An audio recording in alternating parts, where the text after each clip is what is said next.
ಚಾಮರಾಜನಗರ ಜಿಲ್ಲೆಯ ಹನೂರು ತಾಲೂಕಿನ ಮಲ್ಲಯ್ಯನಪುರ ಗ್ರಾಮದ ಸಮೀಪ ಕಂಬಕ್ಕೆ ಕಾರೊಂದು ಡಿಕ್ಕಿ ಹೊಡೆದ ಘಟನೆ ನಡೆದಿದೆ.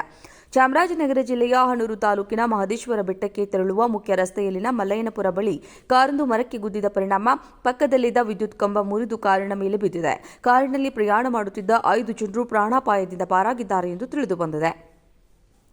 ಮಂಡ್ಯ ಜಿಲ್ಲೆಯ ಮಳವಳ್ಳಿ ಮೂಲದ ಭಕ್ತಾದಿಗಳು ಚಾಮರಾಜನಗರ ಜಿಲ್ಲೆಯ ಮಲೆ ಮಹದೇಶ್ವರ ಬೆಟ್ಟಕ್ಕೆ ಹೋಗಿ ಪೂಜೆ ಮುಗಿಸಿಕೊಂಡು ಹನೂರು ಮಾರ್ಗವಾಗಿ ಮಳವಳ್ಳಿಗೆ ವಾಪಸ್ ತೆರಳುತ್ತಾ ಇದ್ದ ವೇಳೆ ಚಾಲಕನ ನಿಯಂತ್ರಣ ತಪ್ಪಿ ಕಾರು ಮರಕ್ಕೆ ಡಿಕ್ಕಿ ಹೊಡೆದು ವಿದ್ಯುತ್ ಕಂಬ ಕಾರಿನ ಮೇಲೆ ಬಿದ್ದ ಪರಿಣಾಮ ಈ ದುರ್ಘಟನೆ ನಡೆದಿದ್ದು, ಅದೃಷ್ಟವಶಾತ್ ಯಾವುದೇ ಪ್ರಾಣಾಪಾಯ ಉಂಟಾಗಿಲ್ಲ ಎಂದು ತಿಳಿದುಬಂದಿದೆ.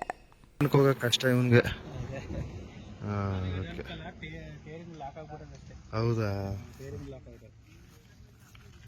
ಅಲ್ಲ ಇವ್ರದಲ್ಲ, ಅಲ್ಲಿ ಗೌರ್ಮೆಂಟ್ ವಾಹನ ಅದು.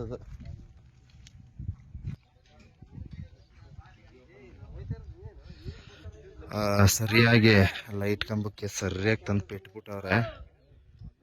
ಸೊ ಏನಾಯ್ತು ಎತ್ತಾಯ್ತೋ ಗೊತ್ತಿಲ್ಲ, ಬಂದು ಸಾದಾ ಸೀದಾ ಲೈಟ್ ಕಂಬಕ್ಕೆ ಹೊಡ್ಕೊಂಡವ್ರೆ. ಸೊ KAB ಅವ್ರು ಸಹ ಬಂದಿದ್ದಾರೆ.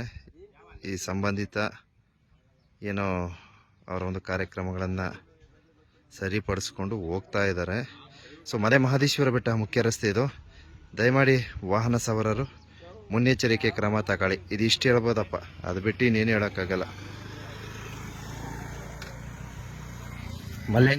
ಮಲ್ಲೇನ್ಪುರ ಸಮೀಪದಲ್ಲಿ ನಡೆದಿರ್ತಕ್ಕಂಥ ಘಟನೆ. 24 hours ಕರೆಂಟ್ ಇದ್ದಂತಹ ಲೈಟ್ ಕಂಬ ಇದು. ಸೊ ಯಾರಿಗೂ ಏನೂ ಆಗಿಲ್ಲ. ಸೊ KAB ಅವರು ಸಹ ಆಗಮಿಸಿ ಇಲ್ಲಿರ್ತಕ್ಕಂಥ ಒಂದು ಪರಿಸ್ಥಿತಿಯನ್ನು ಸರಿಪಡಿಸ್ಕೊಂಡಿದ್ದಾರೆ. ಇಷ್ಟೇ.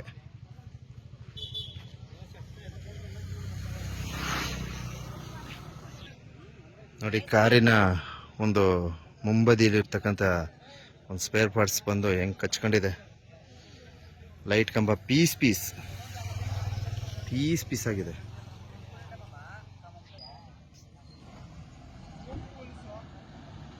ಸೊ ನಿಧಾನಕ್ಕಾಗಮಿಸಿ, ಇದೊಂದೇ ಸಂದೇಶ. ನಮ್ಮ ಮಲೆ ಮಹದೇಶ್ವರ ಬೆಟ್ಟ ಮುಖ್ಯ ರಸ್ತೆಯಲ್ಲಿ ಜೋಪಾನವಾಗಿ ಬನ್ನಿಯಪ್ಪ, ಅಷ್ಟೇ. ಸೊ ಕಾರ್ ನೋಡಿ ಸ್ಟ್ರೈಟ್ ಬಂದು ಲೈಟ್ ಕಂಬಕ್ಕೆ ಹೊಡ್ಕೊಂಡಿದ್ದಾರೆ. ಸೊ ಈ ತರಹದ ಒಂದು ಅಪಘಾತ ಸಂಭವಿಸಿದೆ. ಮುಂಜಾಗ್ರತೆ ಕ್ರಮ ತಗೊಳ್ಳಿ, ಇಷ್ಟು ಹೇಳಬಲ್ಲೆ. ಸೊ ಕಾರು ನೋಡಲ್ಲಿ ನಿಲ್ಲಿಸಿದ್ದಾರೆ. ಸೊ ಲೈಟ್ ಕಂಬಕ್ಕೆ ಹೊಡೆದ್ರಿಂದ KAB ಅವರು ಬಂದು ಪ್ರಕರಣ ದಾಖಲಿಸ್ಕೊಳ್ತಾ ಇದ್ದಾರೆ. ಇದಿಷ್ಟೇ ಮಾಹಿತಿ.